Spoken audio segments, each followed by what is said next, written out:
Did you see this documentary, The Dissident? No. It's fucking incredible.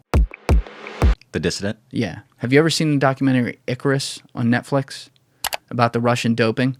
No. It's on Netflix? Oh my God, dude, you got to watch that. Yeah, you will love that.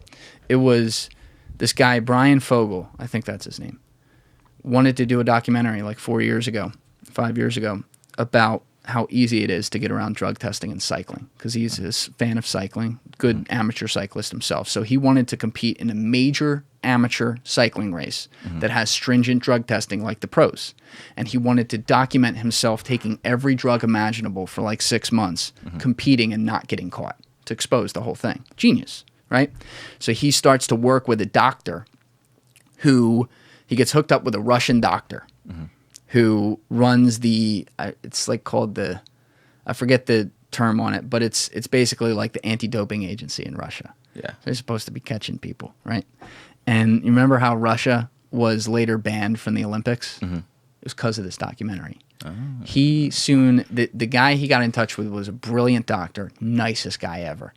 Almost, I don't want to like say this the wrong way, but almost like a Borat stereotype though, like, hello Brian, how are you? like literally like that, but brilliant guy. And so one day they would talk on Skype all the time and he would help him with the masking agents and how to take the drugs, whatever. So one day he goes, Brian, my life is in danger.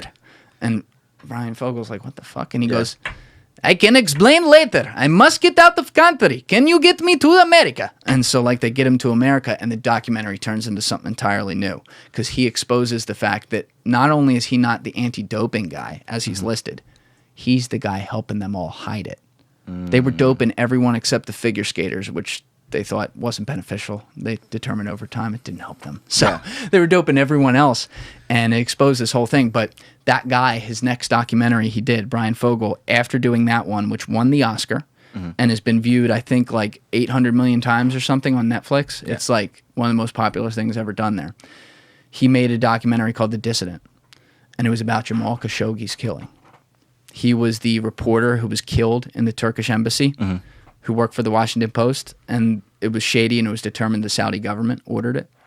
And so what he talked about was the fact that he among the things he uncovered was that the Trump administration completely covered for Mohammed Bin Salman, who's the crown prince who ordered this, and they believe was on the video screen in the Saudi consulate in Turkey watching Jamal Khashoggi get murdered. I don't think they have officially confirmed that. Yeah. That's one thing but they've confirmed they have the transcripts, recordings. They killed him. Yeah. It was on his orders. Trump covered for him because Trump is very strong on Israel, right? And Bin Salman has been very good for Israel. He leads Saudi Arabia, right? Country around there. Israel has a lot of nut friends in that area. Saudi Arabia has been good for Israel. Keep it in order.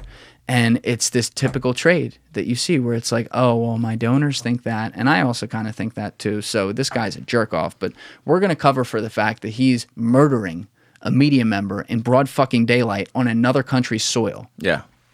And it's just going to be cool. And it just goes to show you that even a guy like Trump, who was supposed to be an outsider, became the same thing.